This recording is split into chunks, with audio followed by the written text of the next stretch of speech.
Ένα άλλο σημαντικό θέμα που μας απασχολεί είναι το συνταξιοδοτικό.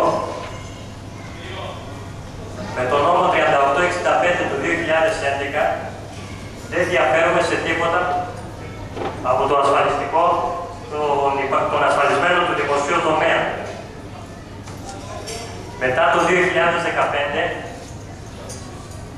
όλοι θεμελιώνουμε συνταξιοδοτικό δικαίωμα είτε με τη συμπλήρωση 60 έτους ηλικίας, είτε με 40 έτη συντάξιμης υπηρεσίας. Μόνο 40 έτη δεν είναι, με αυτά που σας ανέφερα παραπάνω με τις υπηρεσίες, με τις ασκήσεις που επιτελούμε. Αυτά είναι σε 7 με 8 χρόνια επιπλέον.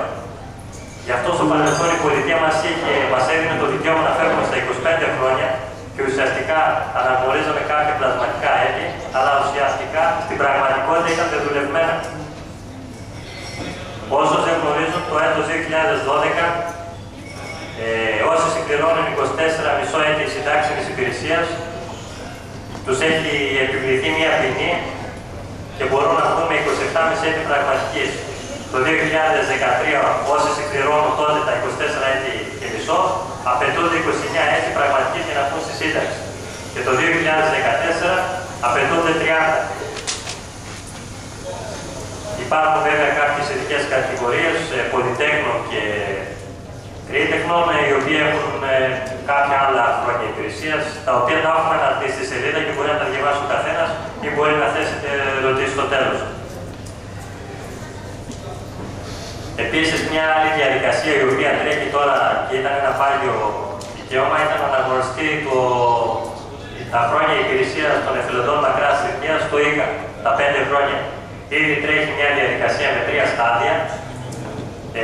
Το ΙΚΑ να μεταφερθεί στο δημόσιο τα χρόνια αυτά.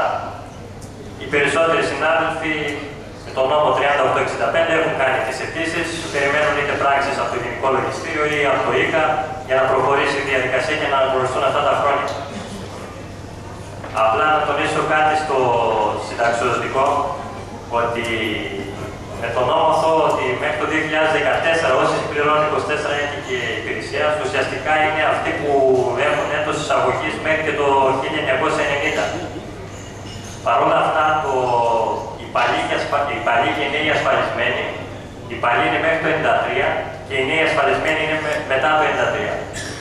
Από ό,τι έχω δει και το ΣΥΣΜΕΔ έχει κάνει πρόταση οι κατηγορίες από το 90-91-92 να ενταχθούν και αυτοί στο παλιό σύστημα και να δικαιούνται τα 24 έτη και μισό υπηρεσία να θεμελιώνουν συνταξιοδοτικό δικαίωμα. Από εμάς εξαρτάται αν θα το πετύχουμε.